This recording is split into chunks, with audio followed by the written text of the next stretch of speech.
안녕하세요. 오늘도 사연살롱을 찾아주셔서 감사합니다.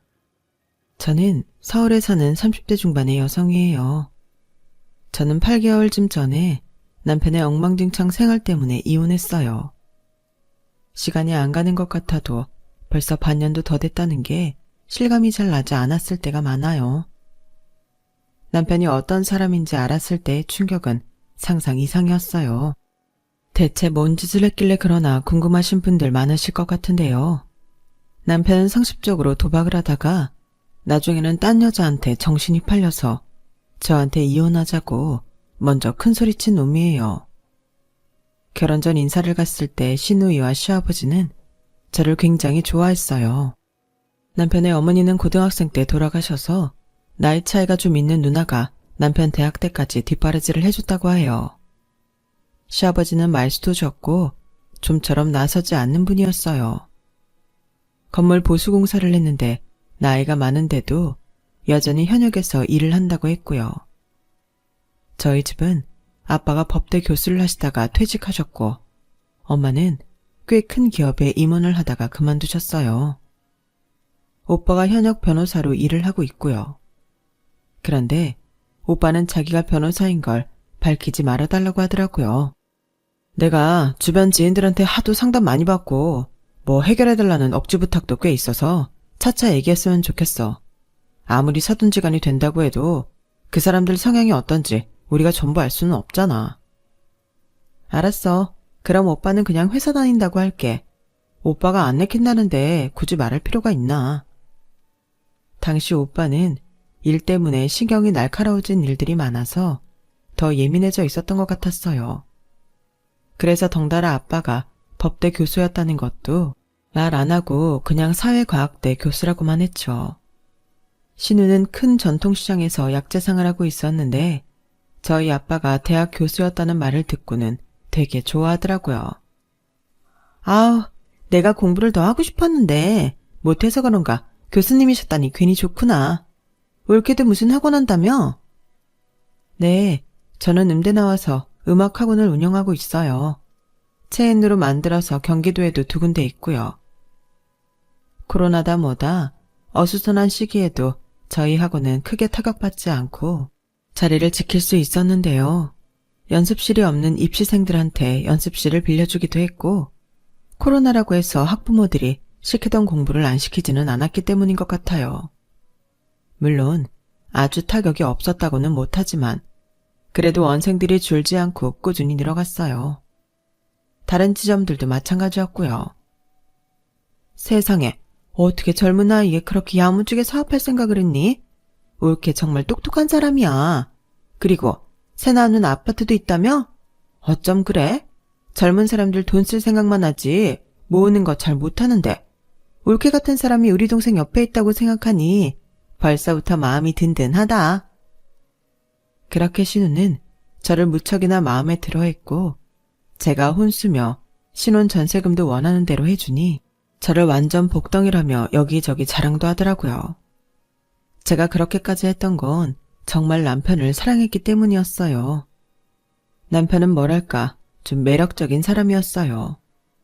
잘 웃고 재미있는 말도 잘하고 씩씩했죠.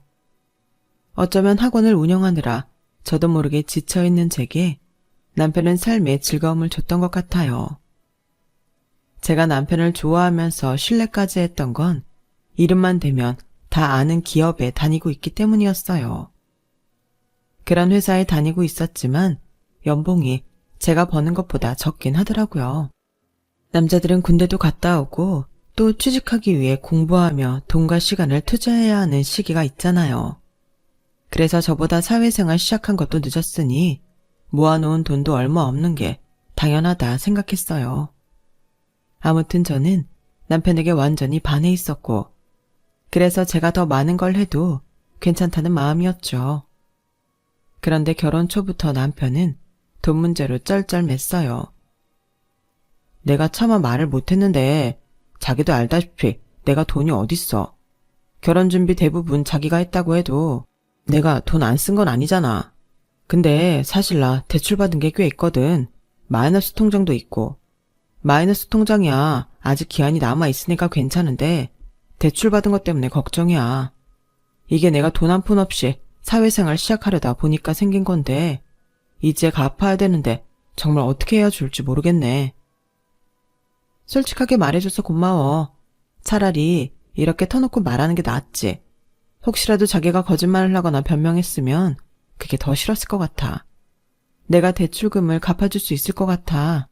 그러니까 앞으로는 자기 마이너스 통장도 안 쓸 수 있게 노력 좀 해주면 좋겠다.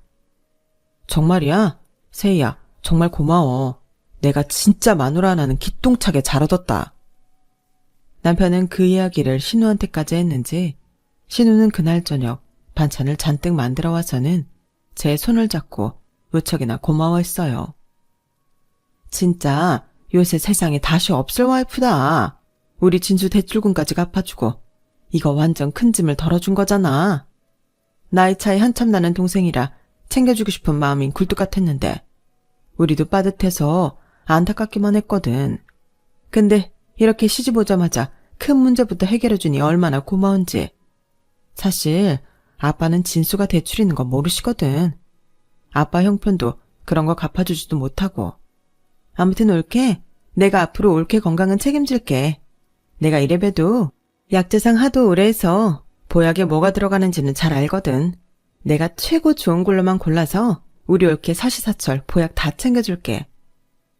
아우, 안 그러셔도 돼요. 말씀만으로도 감사해요. 진수씨가 저한테 잘하면 그걸로 됐어요. 저는 사실 진수씨가 형님한테 말씀드릴 줄은 몰랐어요. 아우, 말을 안 할 게 따로 있지. 이런 거는 100번이라도 말해서 우리 올케 칭찬받게 해야지. 아니, 근데 우리 올케는 어쩌면 이렇게 수단이 좋아? 돈 모으는 비법이라도 있어? 아니, 아무리 학원을 하고 사업을 해도 껍데기만 화려하고 실속 없는 사람들도 꽤 있잖아. 제가 원래 투자 같은 데도 관심이 많고 뭐 모으는 걸 좋아해요. 그게 돈을 모으면 이자도 붙고 잘 투자하면 저한테 큰 돈을 갖다 주는 게 재미있더라고요. 그러다 보니 이렇게 됐네요. 맞아. 그것도 다 자기 적성에 맞아야 불리는 거야. 올케는 돈 모으는 게 딱 적성인가 보다. 그날 신우가 껍데기만 화려하고 칠속 없는 사람들 많다는 말을 했는데 결혼해서 얼마 되지도 않았을 때 저는 시댁이 바로 그런 집이라는 걸 알 수 있었어요. 우선 신우는 누가 봐도 전통시장에서 약재상을 하는 사람으로는 보이지 않았어요. 약재상을 한다고 해서 일꾼 같아 보여야 된다거나 그런 뜻이 아니고 어느 정도 그 직업에 맞는 분위기라는 게 있잖아요. 약재에 대해 공부도 해야 하니 지적이거나 단정해 보일 수도 있는 건데 굉장히 화려하고 겉모습에 신경을 많이 쓰는 사람이라 강남 한복판에서 마주칠 것 같은 사모님처럼 보였어요. 저희 엄마가 대기업 임원까지 했어도 한 번도 그렇게 차려입은 적이 없는데 신우는 진짜 모르는 사람이 보면 청담동 며느리라고 막연히 생각하기 쉬워 보였죠. 대충 어떤지 그림이 그려지시죠? 그런데 가만 보니 시댁은 시아버지만 뼈가 빠지게 일하지 신우 약재상도 그다지 잘 되는 편이 아닌 것 같았어요. 한마디로 그렇게까지 돈을 쓸 수 있는 처지가 아닌데 펑펑 쓰는 거였어요. 알고 보니 남편도 꽤나 사치품 사는 걸 좋아했고 명품 브랜드에서 신상이 나오면 꼭 사야만 되는 사람이었어요. 연애할 때에는 그저 세련됐고 유행 잘하는 사람인 줄로만 알았는데 이거는 거의 명품 신상에 목숨을 걸더라고요. 한 번은 어느 명품 브랜드에서 신상 향수를 소개하는 자리에 초대장을 받았다며 같이 가자고 하도 조르길래 갔는데 저는 그날 정말 남편 때문에 창피해서 죽을 뻔했어요. 머리끝부터 발끝까지 그 명품 브랜드를 두르고 갔거든요. 아무리 그 브랜드 행사라지만 대체 일반인 누가 그러고 가나요? 그 브랜드 제품 한 개 정도 걸치거나 손에 들 수는 있어도 인간 브랜드처럼 하고 가면 너무 졸부 같고 사람들도 비웃을 게 뻔하잖아요. 자기야, 제발 가방 하나만 들고 가든지 아니면 구두만 신고 가. 이거는 진짜 아니야. 아니, 그리고 언제 이렇게 많이 샀어? 이게 대체 다 얼마냐고. 이게 자기 월급으로 감당이 돼? 다 살만 하니까 샀지. 세희 너, 우리 서로의 취미에 돈 쓰는 건 터치하지 말자고 내가 결혼 전에 말했잖아. 근데 이러는 건 우리 약속 깨는 거야. 아니, 나는 취미가 이런 건 줄은 정말 몰랐지. 근데 정말 이렇게 차리고 할 거야?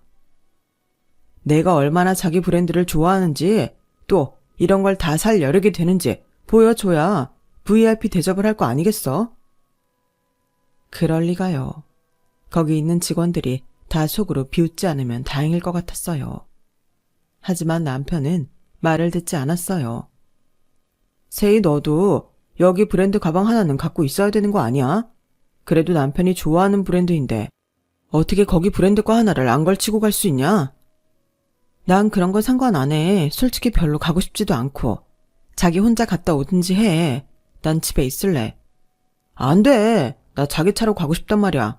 자기 차가 좋은 거잖아. 이렇게 입고 내 그 후진차 어떻게 타고 가? 아니, 그 차가 후졌으면 대체 뭐가 좋은 차야?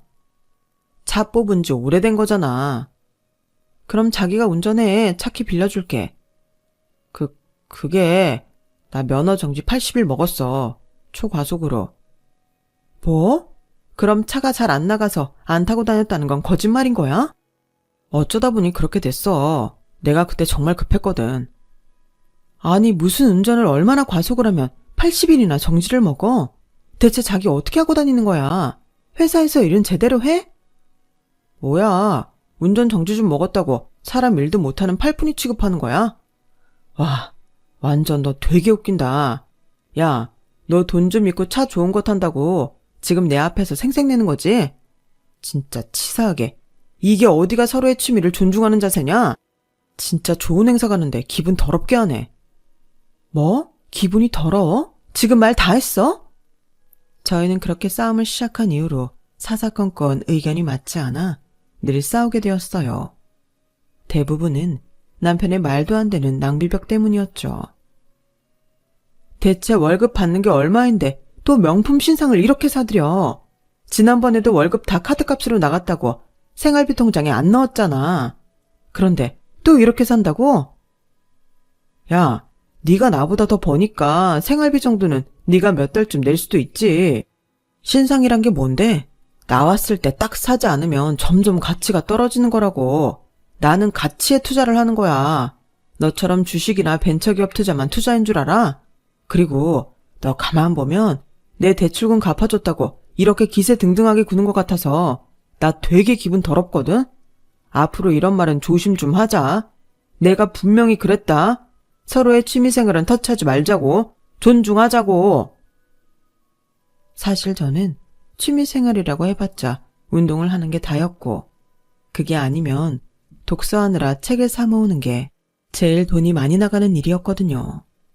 그런데 남편의 명품 신상 모으기는 진짜 선을 넘는 취미였어요. 그러다 한 번은 경찰서에서 연락이 왔는데요. 그때는 정말 놀라서 기절할 지경이었어요. 남편이 도박을 하는 현장에 붙잡혔다는 전화였거든요. 너무 어이가 없어서 경찰서에 갔는데 남편은 처음 잡힌 데다가 주동 세력이 아니라고 금방 훈방 조치가 되더라고요. 그날 일이 지금도 아주 생생하게 기억이 나는데요. 아침 6시에 경찰서에서 나와서 근처 식당에서 국밥 먹는 남편은 정말 뻔뻔하기가 그지없었어요. 야, 이게 다냐? 수육 좀 시켜봐. 이모, 여기 수육 한 접시요. 와, 최진수 진짜 대단하다. 경찰서까지 갔다 오고서 밥도 잘 먹고 수육까지? 그게 다 넘어가? 별일 없이 나왔는데 밥 못 먹을 게 뭐 있어? 내가 무슨 죄 지었어? 죄 지었지, 도박한 죄. 그게 별일 아닌 것 같아? 난 정말 살면서 도박장에 붙잡힌 사람 처음 봐. 그게 내 남편이라니. 내가 지금 무슨 정신으로 여기 이러고 앉아있는지도 모르겠어. 나한테 미안하긴 해.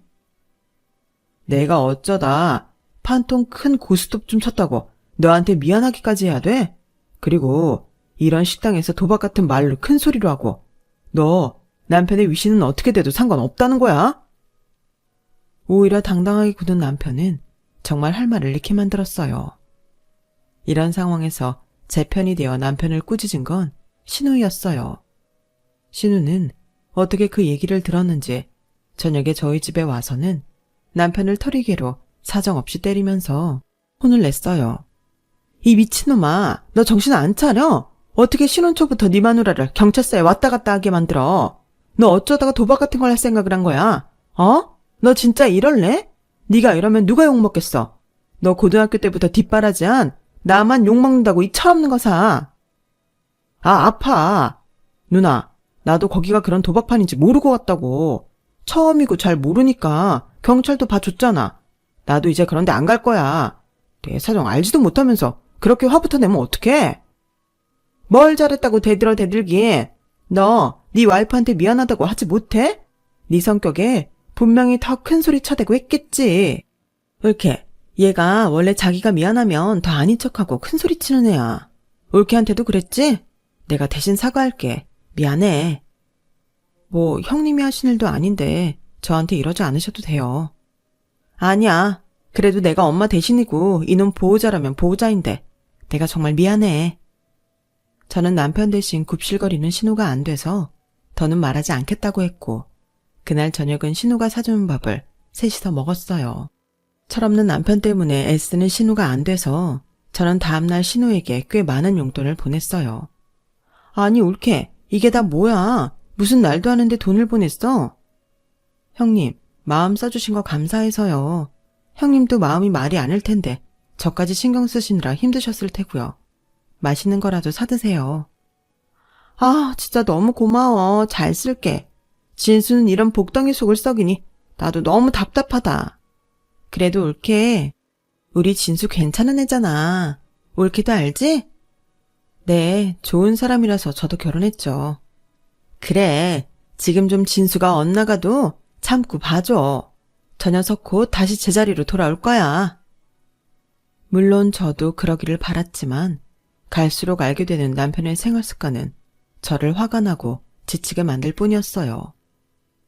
도박 때문에 걸려서 한바탕 곤욕을 치른 남편은 이제 골프에 맛이 들려서 최고급 골프채부터 시작해 온갖 골프용품을 비싼 걸로만 사들였고 주말마다 골프를 친다며 1박씩 하고 들어왔어요.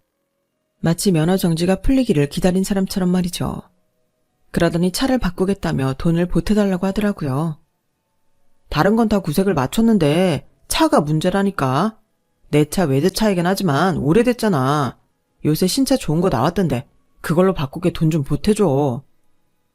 내가 볼 땐 지금 진수 씨가 산 골프용품들도 카드로 감당이 될까 말까 한 것 같은데 차까지 산다고? 안 돼. 난 그런 돈은 못 줘.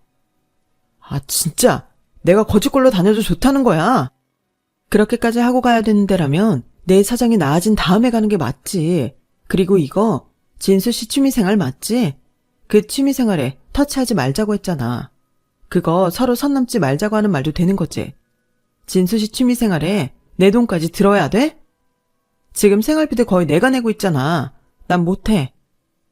그 일로 저와 남편은 완전히 틀어졌고 남편은 허구한 날 제가 마음은 안 준다는 핑계로 늦게 돌아왔어요. 저 역시 남편에게서 마음이 떠서 자기라는 말도 더는 나오지 않았고요. 딱딱하게 진수 씨라고 부르거나 화가 나면 야, 너라는 말도 막 해댔어요. 결국 저와 남편 사이는 점점 멀어졌고 저는 남편과 같은 방에 있는 것도 싫어서 각방을 쓰게 됐어요. 어찌어찌 시간은 흘러 결혼하고 1년이 가까워질 때였어요. 그 즈음에 시댁에 가서 신우를 볼 때마다 신우 얼굴이 안 좋더라고요. 무슨 근심이 가득한 건지 연신 한숨을 쉬었고요. 형님, 무슨 일 있으세요? 요즘 얼굴이 많이 안 좋으신 것 같아요. 그게 우리 약재상이 큰 한의원하고 계약 맺어서 잘 되길래 내가 좀 욕심을 내서 가게를 늘렸거든. 근데 그 한의원에서 갑자기 계약을 취소한다지 뭐니. 우리 가게 늘리고 리모델링 한다고 들어간 돈이 얼마인데. 거기에 우리 집 좀 넓은 데로 이사했거든. 거기에 대출받은 것도 있으니 진짜 눈앞이 캄캄하다. 이걸 다 어떻게 감당해야 좋을지. 우리 남편 일하는 데에서 가까운 아파트 구한 건데. 신우는 아이 없이 남편하고 둘이 살고 있었는데 남편도 시아버지처럼 무슨 건축공사 관련 일을 한다고 했어요. 그런데 남편하고 신우가 버는 돈으로는 그게 다 감당이 안 된다며 하소연을 하더라고요. 어떡해. 리모델링 한 돈이라도 빠질 때가 있으면 좋은데 이렇게 갑자기 일방적으로 계약을 취소하니 돈 얘기할 때가 있어야지. 그건 법적으로 구제가 안 되나요? 계약 위반 같은 거요. 계약서를 쓰긴 했는데 이렇게 갑자기 취소하면 안 된다. 뭐 이런 건 없었어. 우리가 숙이고 들어가야 하는 입장이니 한의원 편한 대로 해줬거든. 그게 이렇게 돌아올 줄 누가 알았겠어. 그리고 이 바닥 다 거기서 거기인 사람들인데 이런 일로 큰 병원하고 척지는 것도 안 좋을 것 같아서 말이야. 리모델링한데 들어간 돈이 얼마인데요? 아, 꽤 되는데 지금은 그래도 최소 1억 5천만 있으면 어떻게든 숨통은 트일 것 같다. 그렇게나 많이 들어갔어요? 우리가 역가게 나가는 거 계약해서 넓혔잖아. 거기 세도 다 내야 되니 정말 등골이 휜다 휘어. 내가 이 나이에 돈 때문에 이렇게 동동거릴 줄 알았냐고. 이사까지 가는 바람에 거기 대출금도 다달이 갚아야 하고 말이야. 형님, 그럼 제가 리모델링비 빌려드리면 혹시 갚으실 계획은 있으세요? 그렇게 해줄래? 그렇게만 해준다면 내가 그이 월급에서 매달 얼마씩 떼서 갚도록 할게. 그러다가 정 안 되면 우리 아파트 보증금도 있잖아. 그 정도면 충분하지 않을까? 그럼 저랑 내일 은행에서 만나요. 저 큰 돈은 그냥 붙여주지 않거든요. 그때 오늘 하신 말씀 다시 해주실 수 있죠? 물론이지. 되다 마다. 정말 그 돈 주는 거야? 아, 정말 너무 고마워. 저는 그때 손윗사람이 아랫사람한테 어려운 말을 했다고 생각해서 은행에서 만나 다시 신우가 했던 말을 확인받고 돈을 찾아서 은행원이 보는 앞에서 건넸어요.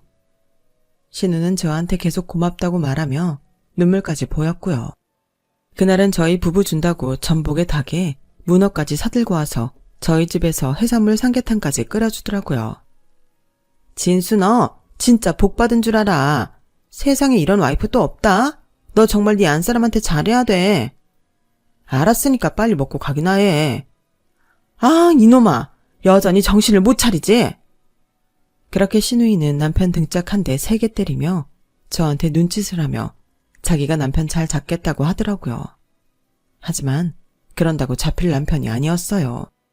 그 사람은 여전히 골프를 치러 다닌다고 주말마다 외박을 했고 평일에도 집에 오면 저랑 말 한마디 안 하고 맥주랑 안주를 챙겨 자기 방으로 들어가 버리곤 했어요.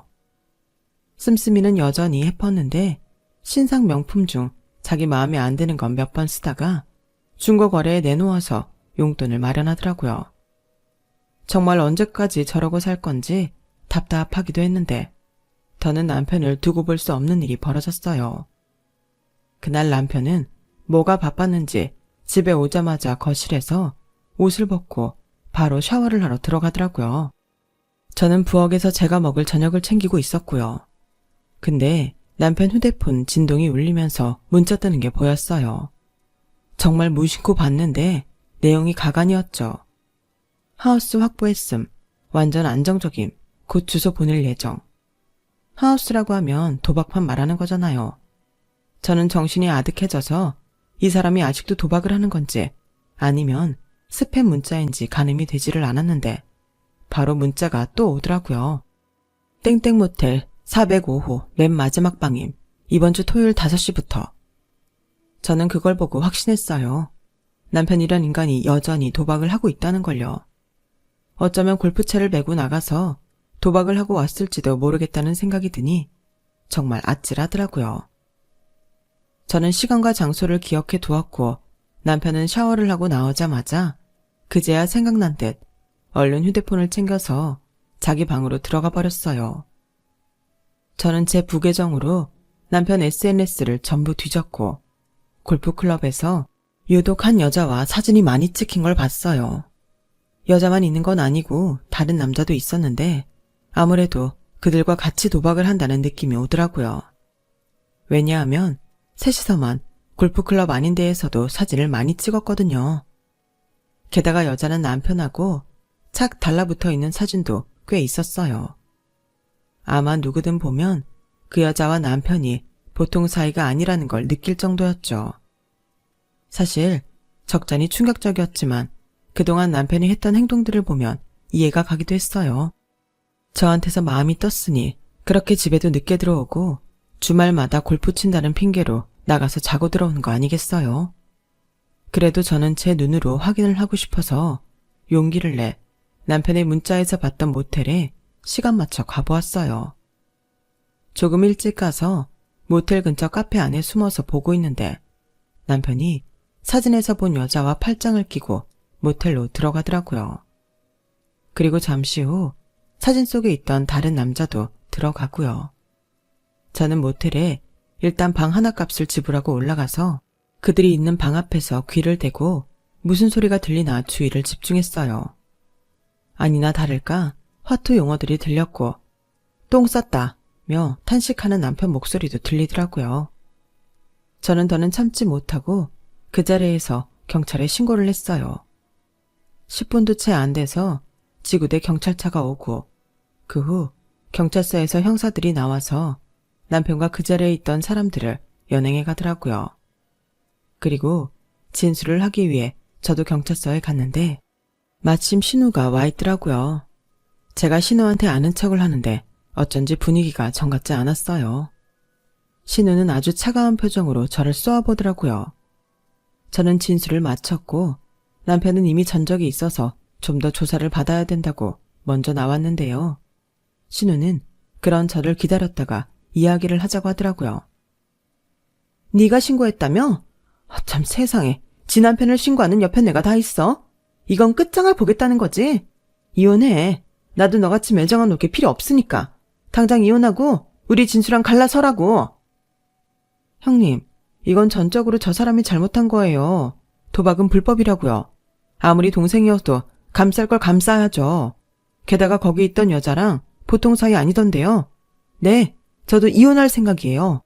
하지만 형님이 그동안 저한테 해주셨던 거랑 너무 다르니 저도 당황스럽네요. 경화 말이냐? 그래, 경화가 그동안 진수한테 참 잘한 모양이더라. 걔가 투자회사 사장이란다. 네가 그렇게 골프 간다고 구박했는데 바로 거기서 만난 소중한 인연이라고. 너처럼 학원 나부랭이나 하는 찌질한 일 아니고 경화는 진짜 사업가야. 그런 애가 내 동생 좋다고 나한테까지 얼마나 선물도 많이 하고 좋은 데서 밥도 많이 사줬는지 아니? 너 솔직히 우리한테 돈 좀 해줬다고 얼마나 유세 떨었어?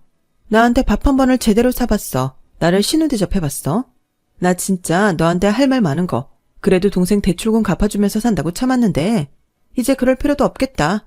이혼해. 너보다 잘난 여자랑 살면 되는데 내가 뭐하러 네 꼬라지를 보니? 저는 얄팍한 신우를 보며 인간에 대한 신뢰가 싹 사라지는 기분이 들었어요. 저절로 어금니를 악물게 되더라고요. 네, 알았어요. 형님 이런 분이었군요. 그걸 몰랐던 제가 어리석었네요. 저도 더는 이 집안이랑 엮이고 싶지 않네요. 그러니까 제가 전에 해드렸던 1억 5천 지금 받아야겠어요. 그러자 신우는 깔깔거리며 폭소를 터뜨리더니 이러더라고요.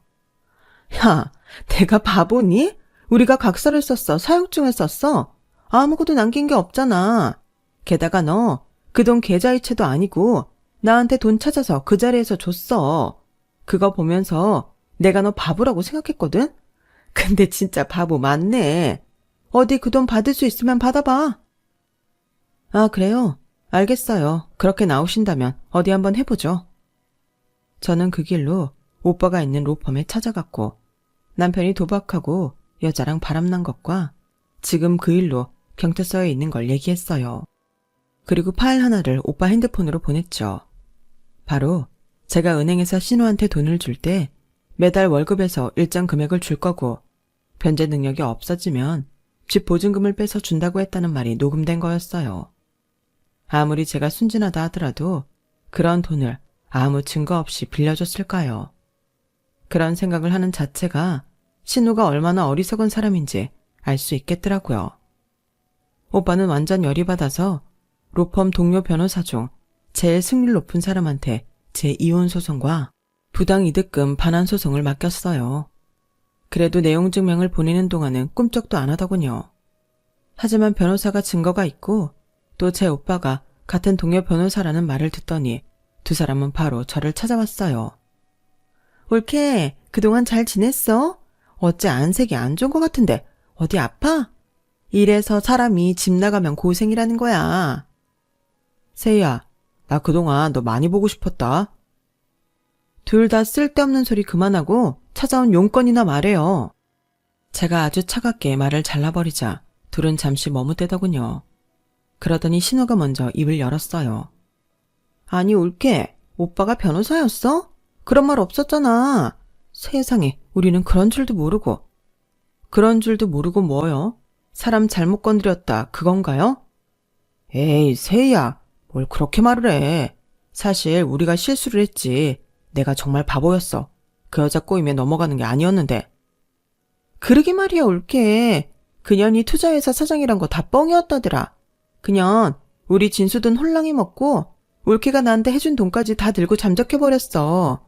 경찰서에서 자기는 그냥 진수 따라간 거라고 울고불고 했고, 경찰도 예전에 그 여자가 도박했다는 흔적이 없어서 풀어줬다는데 그 길로 사라져버린 거야. 가만, 그러니까 제가 빌려준 1억 5천을 그 여자한테 줬다는 거예요? 그년이 자기가 아는 회사에 투자하면 바로 배로 불릴 수 있다잖아.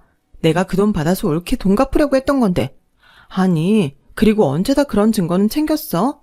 대체 올케가 나한테 돈 줬다는 증거가 뭐야? 참나, 이 아줌마 지금도 그게 궁금한 거예요. 거기 은행에 있던 은행 직원들이 다 증인이잖아요. 은행 CCTV에도 찍혔고요. 그리고 그날 아줌마가 나한테 말하는 거 다 녹음했거든요. 설마 하니 제가 그 정도 준비도 안 하고 그 큰 돈을 빌려줬을 거라고 생각해요?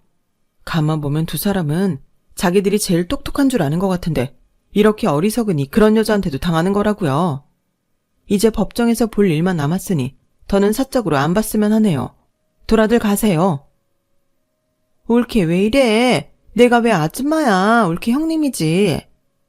자꾸 헛소리하면 저 다시 경찰 불러요? 아니면 우리 오빠 부를까요? 저 말 안 한 게 아직 또 있는데요. 우리 아빠도 사실은 법대에서 교수하셨거든요. 법 쪽의 인맥이 얼마나 많은지 더 설명 안 해도 그 정도는 아시겠죠? 그러니까 이만 가세요. 그러자 신우와 남편은 정말 두 손을 비비며 싹싹 빌기 시작했어요. 올케, 제발. 나 이번에 그 돈도 날렸는데 이렇게 소송까지 가서 돈 물어주게 되면 이혼당해. 우리 남편 더는 나 안 봐준다고 했단 말이야. 내가 잘못했어 올케. 나한테 잘해주던 올케한테 내가 정말 무슨 짓을 한 건지 모르겠네. 웃기시네. 처음부터 벗겨먹을 작정하고 잘해주는 척 한 거면서 사람이 한 번 당하지 두 번 당하냐? 야, 최진수, 너 당장 네 누나 데리고 내 앞에서 안 사라져? 안 그러면 또다시 유치장 신세 질 줄 알아? 세희야, 내가 정말 잘못했어. 이렇게 빌게. 한 번만 봐줘. 우리 그래도 같이 산 정이 있는데 이건 아니잖아.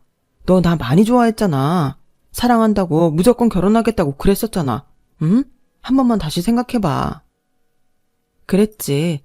그랬던 과거의 나를 정말 후드려 패고 싶은 심정이야. 너랑 니네 집안은 내 인생에서 흑역사라고. 그래도 두 사람은 진상처럼 제 학원 사무실에 엉겨붙어서 나갈 생각을 안 했고 결국 112에 신고를 해서 경찰에 와서 두 사람을 끌어냈어요. 신우는 끌려나가면서 평생 잊지 못할 말을 했죠. 아, 내가 적어도 오빠가 변호사인 것만 진작에 알았어도 저것이 지 아빠도 법조계 사람인 걸 끝까지 숨겨서 내가 이 모양 이 꼴이 된 거야. 그 말만 봐도 신우나 남편이나 어떻게든 저를 속여서 평생 돈 뜯어먹을 작정이었던 게 분명했죠. 저는 그 후 이혼 소송과 신우 부당이득금 반환 소송에서 전부 이겼고 두 사람은 큰 빚만 남기고 저와 완전 남이 됐어요. 그리고 이제 이렇게 사연을 보낼 만큼 시간이 흘렀네요. 솔직히 소송 진행하면서도 제가 너무 바보 같고 제 인생이 왜 이렇게 됐나 복장이 터지기도 했는데요. 그래도 제게는 건실하신 부모님과 오빠도 있고 저도 제 일 잘하고 있으니 그것만도 다행 아닌가 싶어요. 저에게 남은 숙제는 사람 보는 눈을 기르는 거겠죠. 이 모든 걸 완전히 잊고 정말 홀가분한 기분으로 행복한 하루하루를 보낼 날을 기대하면서 오늘 저의 사연을 마칠게요. 들어주셔서 감사합니다. 모든 분들 행복하세요. 여러분, 사연 댓글에 응원과 현명한 조언 부탁드려요. 좋아요와 구독은 저에게 큰 힘이 됩니다. 오늘도 좋은 일 가득하세요.